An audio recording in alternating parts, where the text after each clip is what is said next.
Les amis, ravi de vous retrouver pour la paracha de la semaine. Paracha de la semaine, paracha Kitissa.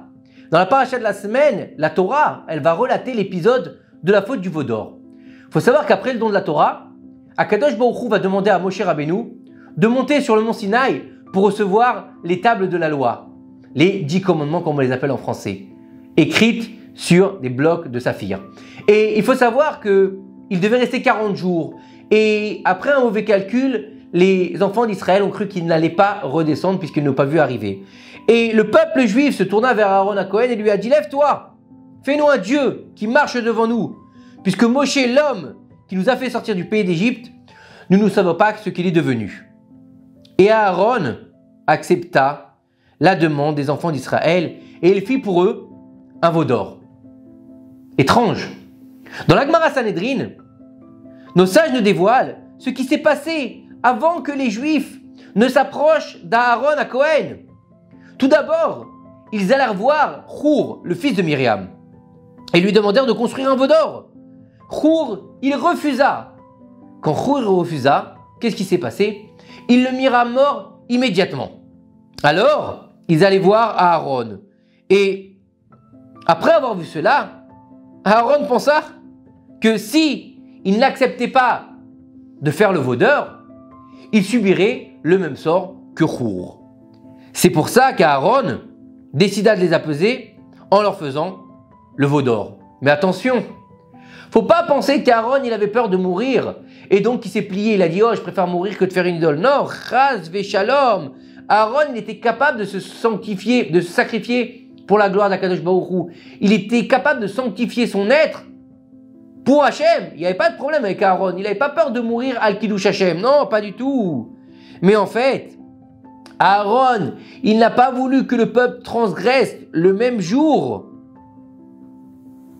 En fait, le verset que dans le sanctuaire d'Hachem soit massacré prêtre et prophète. Ça veut dire quoi? Il ne voulait pas que les Bnei Israël tuent le même jour un prophète, donc Hur, et un prêtre, puisqu'il était lui prêtre, Aaron. Et car si les Bnei Israël avaient tué le même jour un prêtre et un prophète, il n'y aurait pas eu d'expiation pour leurs péchés. Donc en fait, Aaron, il a préféré s'humilier, il a préféré recevoir une punition sévère, il a préféré passer mauvais aux yeux de son frère Moshe Rabbeinu, plutôt que de voir ses frères séparés d'Akadosh Baruch Hu à tout jamais. Donc, c'est un grand niveau ce qu'il a fait Aaron à Cohen. Et dans un sens plus profond, il faut savoir que le désir du peuple d'Israël de faire un veau d'or, en fait, il partait d'une bonne intention, c'était les Shem Shamaim, à la gloire du ciel. Mais il est rapporté dans le Sefer HaKuzari que les enfants d'Israël, ils n'ont pas nié l'existence d'Hachem, qui les avait sortis d'Égypte et qui avait fendu la mer pour eux. Chas v'chalila. Ils voulaient en fait avoir un objet tangible qui les relierait à Hachem. C'est pour cela qu'ils ont fait le veau d'or. Tel est le sens de ce verset. Lève-toi et fais-nous un Dieu qui marche devant nous.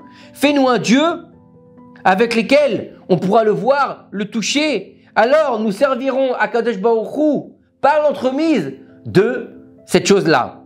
Aaron a aussi fait référence à cela lorsqu'il a construit l'autel pour le veau d'or. Comme il est écrit, qu'est-ce qu'il a dit à Aaron? Ce sera une fête demain pour Hachem. Ça veut dire quoi? Le Midrash souligne qu'Aaron n'a pas dit ce sera un jour de fête pour le veau d'or, mais il a dit ce sera un jour de fête pour Akadosh Baruch Hu. Ça veut dire quoi? Ça veut dire que lorsqu'il a fait le veau d'or, lorsqu'il a construit le veau d'or, c'était au nom d'Hachem seulement. C'était pas pour l'idolâtrie. Et en fait, que c'est pour ça qu'il y aurait une fête pour Hachem et pas pour le veau d'or. Il faut savoir que le peuple d'Israël, pourquoi est-ce qu'il a choisi cette chose-là de faire un veau et pas autre chose? Il aurait pu faire, je sais pas moi, un éléphant, une girafe, n'importe quoi. Pourquoi est-ce qu'il a choisi de faire un veau? Et il faut savoir que lorsqu'Akadosh Baruch Hu s'est révélé au peuple d'Israël au Sinaï, avec toutes ses armées célestes pour le don de la Torah, le peuple d'Israël, ils ont vu le char céleste. Et ils ont vu que ce char était porté par 4 anges. Et sur ce char, le visage des 4 anges, il ressemblait à quoi? Un des visages, c'était un homme. L'autre, c'était un lion. L'autre, c'était un aigle. Et le dernier, c'était un veau. Un bœuf, en fait, un bœuf. Et les enfants d'Israël ont décidé de faire une image ressemblant à un bœuf, qui ressemblerait en fait au char céleste. Il est rapporté dans le Midrash Rabbah. Hachem a dit à Moshe, toi tu vois les choses au singulier, alors que je vois les choses au pluriel. Tu vois en fait, toi, le peuple, quand tu le vois diriger vers le mont Sinaï, tu te dis il va recevoir la Torah. Et moi je vois comment le peuple va recevoir la Torah au mont Sinaï, mais aussi comment il va se dévoyer, il va faire le veau d'or.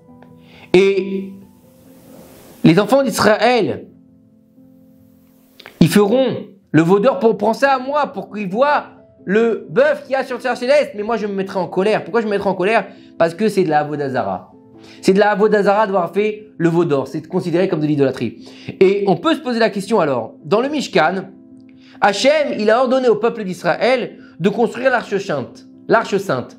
Et dans cette arche sainte, il y avait au-dessus un couvercle. Sur le couvercle, il fallait confectionner 2 chérubins, 2 anges qui avaient des visages humains. Et cette arche-là, elle était placée dans le Kodesh HaKodashim, le Saint des Saints, l'endroit le plus pur et le plus saint du peuple d'Israël. Alors la question qu'on peut se poser aujourd'hui, c'est comment est-ce que le veau d'or est considéré comme un péché abominable et une idolâtrie, alors que les chérubins, qui sont conçus dans la même idée, puisque c'est une représentation, ce n'est pas de l'idolâtrie. Et la réponse, en fait, que nous disent nos sages, c'est qu'Akadosh Baruch Hu, il a ordonné au peuple d'Israël de construire les chérubins, mais il n'a pas ordonné au peuple d'Israël de construire le veau d'or. D'accord? Donc, en fait, Akadosh Baruch Hu, lorsque c'est une mitzvah, ça vient de lui, donc tu fais l'ordonnance divine. Mais lorsque l'homme, il fait ce qu'il veut, il invente ses propres formes, il finira par tomber dans le péché. Même s'il voit la réussite au départ, non seulement il ne réussira pas à long terme, mais il échouera misérablement. Et il tombera dans le péché du piège, mais réellement. Dans le piège du péché, pardon, réellement. D'accord? Comme on l'a vu, les enfants d'Israël, à la base, ils ont dit, faisons un Dieu parce que cet homme Moshe, il n'est plus là. Quelque chose de tangible qui nous reliera à Kadosh Baruch Hu. Mais, en fin de compte, qu'est-ce qu'ils ont fait? Le lendemain, ils s'empressèrent d'offrir des sacrifices. Des sacrifices qu'ils ont amenés à qui? Au veau d'or. Et ensuite, ils sont tombés dans quoi? Le peuple a commencé à manger et à boire. Et ils ont fini par quoi? Par se débaucher. Il y a marqué, ils se sont levés pour se livrer à des réjouissances. Ça veut dire que non seulement ils ont transformé ce qui devait être une chose tangible entre eux et Akadosh Baruch Hu en idolâtrie. Donc d'une part, ils ont fait de l'idolâtrie.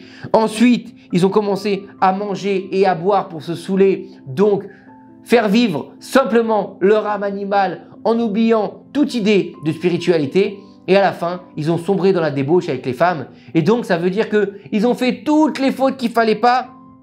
Et bien même que la première idée était conçue pour faire la volonté d'Akadosh Baruch Hu. Pourquoi? Parce que à la base, ce n'est pas Akadosh Baruch Hu qui a demandé. Et ils sont arrivés même, donc, par cela, à faire les 3 péchés capitaux. Ils ont fait le meurtre en tuant Chour. Ils ont fait l'idolâtrie en servant le veau d'or. Et ils se sont fait la débauche avec les filles d'Israël. Donc ils se sont fait les 3 péchés capitaux alors qu'ils pensaient que leur intention était bonne. Pourquoi? Parce que l'intention n'était pas faite par Akadosh Baruch Hu. Donc forcément, ils ont glissé vers le péché. Le roi Shaoul, il a été choisi par Akadosh Baruch Hu pour être le premier roi d'Israël.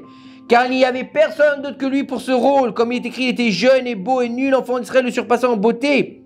Et il dépassait de l'épaule tout le reste du peuple. Et quand on parle de dépasser l'épaule, c'est ça. C'est comment dire, on le décrit spirituellement, pas qu'il était grand, qu'il était beau. C'est pas physiquement, c'est spirituellement. Malheureusement, Hachem, il va lui enlever la royauté parce qu'il a agi selon sa propre conscience. Lorsque Shaoul, il a dû aller tuer Amalek. Shmuel lui a dit, tu dois exterminer le peuple d'Amalek. Il a fait en fonction de lui. Il a dédaigné ce que le prophète lui a dit. Il devait annihiler tout Amalek de la surface de la terre. Il a utilisé sa propre logique. Qu'est-ce qu'il a dit? Et Shaoul et le peuple eurent pitié d'Agag, des moutons les plus gras, du menu et du gros bétail. Ça veut dire quoi? C'est-à-dire que Dieu lui a dit, tu vas exterminer tout Amalek. et tu vas pas laisser le roi en vie et tu vas pas laisser le bétail en vie. Lui, qu'est-ce qu'il a fait? Il a dit, je vais laisser le roi en vie comme un trophée et je vais ramener les moutons pour faire des sacrifices à Kadosh Baruch Hu. Il aurait dû faire l'ordre divin comme le prophète Shmuel lui avait enjoint, mais il a agi de son propre chef, ce qui a grandement déplu à Kadosh Baruch Hu, qui a décidé de lui retirer la royauté sur le champ. Et donc, qu'est-ce qu'il faut apprendre de là? De la faute du veau d'or et de Shaoul Améler. C'est-à-dire que, même si nous pensons que ce que nous voulons faire est en accord avec les préceptes de la Torah, il faut tout d'abord se demander conseil à un érudit. Pourquoi? Pour qu'il nous guide correctement, pour pas qu'on tombe dans la faute. Et pour pas que on fasse les choses selon nos principes, selon nos propres règles, selon ce qu'on a dans la tête. Parce qu'il s'avère que lorsqu'on veut faire ce qu'on a dans la tête, eh ben on va faire le veau d'or. On va faire ce que Shaoul il a fait. Et on devra réparer tout cela. On dit que dans toutes les générations, chaque catastrophe qu'il y a sur le peuple d'Israël, elle a une petite part de la faute du veau d'or.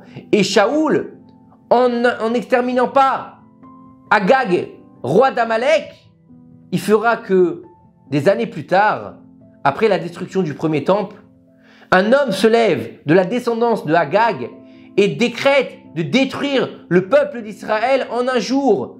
Il s'appelle cet homme Aman Aracha. Et donc en fait on voit que chaque chose qu'on fait de notre propre chef, il nous amène vers la faute, il nous amène à glisser, il nous fait tomber dans le contraire de la Torah.